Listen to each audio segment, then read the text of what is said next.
This is Troy here again with PREVIEWSworld.com at New York Comic Con, and I'm talking to Mr. Douglas Rushkoff. How you doing, Douglas? Hey, good. Good to be here. So you enjoying New York Comic Con? I am. You know, I always have mixed feelings about Comic Cons. It's great that there's all these people, but it's like, yeah, because comics don't actually feel like Comic Con. Comic Con feels like giant neon thing, where the experience of comics is like sitting alone with this weird, quirky thing. You know, it's just like it's different. It's more intimate. It is. It is. And this is like, you know, this is TV. It's highly social is what this is. So I wanted to talk to you about Aleister and Adolf. And I got to read this on the way here. I was just telling you this, and it's a page turner. And like I really enjoy this. I love the melding of history and fiction. It feels kind of prescient, to be honest. And like I wanted to just kind of like talk to you more. I want you to get to talk a little bit more about what can you tell us about Aleister and Adolf? Well, it started really just I was musing like what would be the ultimate true superhero conflict. You know, what is the real Superman versus Batman? And it's like, you know, Aleister Crowley, who was this weird British magician, and Adolf Hitler, who was this Nazi magician, really. And then I found out they actually interacted. They had met a couple of times, and that Aleister Crowley was in fact enlisted by British intelligence to do sigil magic against Hitler's black magic. And I found out that things like the V is for victory sign that Winston Churchill used, that was Aleister Crowley who came up with it, who delivered it to Winston Churchill through Ian Fleming, the guy that wrote the 007 stories. And I was like, is that really true? And yeah, it was true. And then, you know, it just between that and the Spear of Destiny and all this stuff, I was realizing that there was a sigil war, really, between these two mages that was going on at the end of World War II. And to me, it really seemed to be, it was sort of the moment, and this is the odd part, the moment that the American corporate advertising world was born. You know, that in some ways the Nazis did win the war. And instead of, you know, the swastika, it's all of the corporate logos that we see around us that are imbued with the magical energy of millions of people. I gotta tell you, I walking through New York City, I won't give away how the book ends, but like I saw that reading the end of the book and then walking through New York City, I would like pass the CVS, and I saw the V in the middle, and I was like, oh man. So it's pretty impressive. Well, that's the object of all my work, is to try to get people to see that the world is coated with a second skin. You know, it's a second skin of media and marketing and mind control, and that if you don't recognize it, then you're really at the mercy of it. You know, and now that we're moving online, you know, we're moving into a world where corporations really have as much embodiment as people do. You know, and so we've got to, I think, understanding where this stuff came from, understanding the true origins of magic. You know, that it's not about magic wands and flying saucers and things. It's about making people believe things and seeing the world in a different way. Then we can empower readers, and that's what comics are for.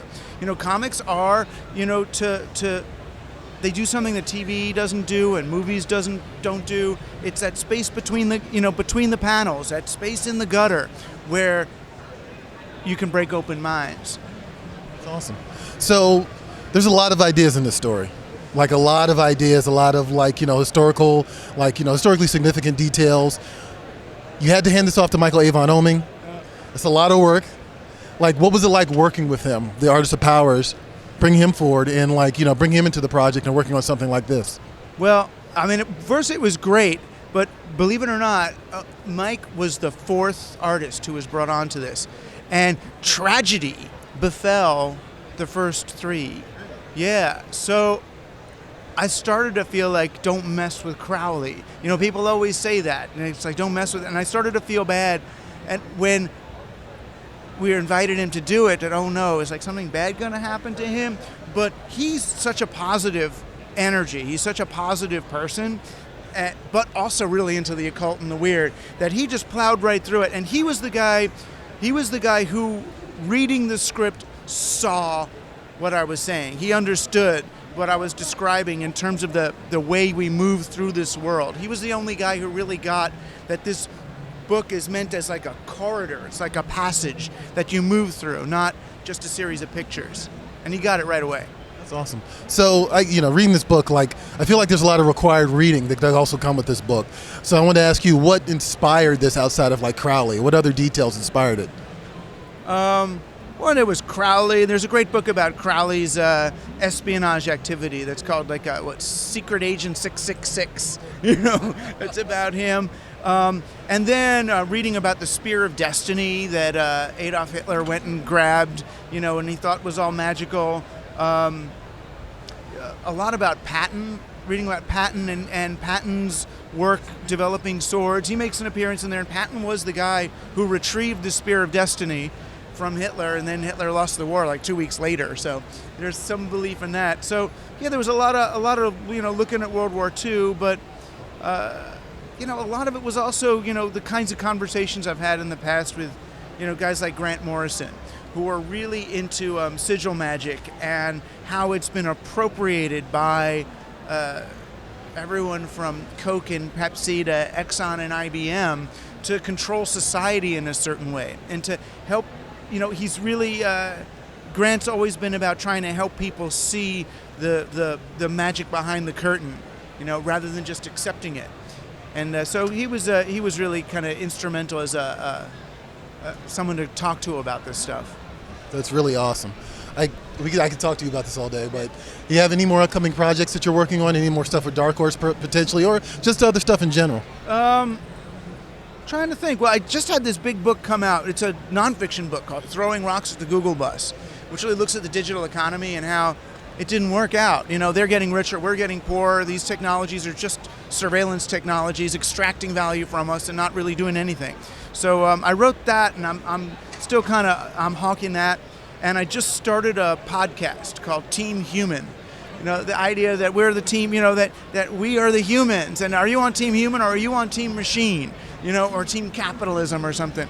And so that's a lot of fun. I'm talking to people who are doing really kind of counter-cultural, pro-human stuff to maintain the kind of quirky nooks and crannies that make people more than programs. Awesome. Well, that's Aleister and Adolf. It's going to be hitting stores in November. Yep. Pre-order at your comic book stores. Support your LCS. And Douglas, thank you very much. Thank you. It was a great talk. For reading it. Cool. And I'll catch you guys later at New York Comic Con.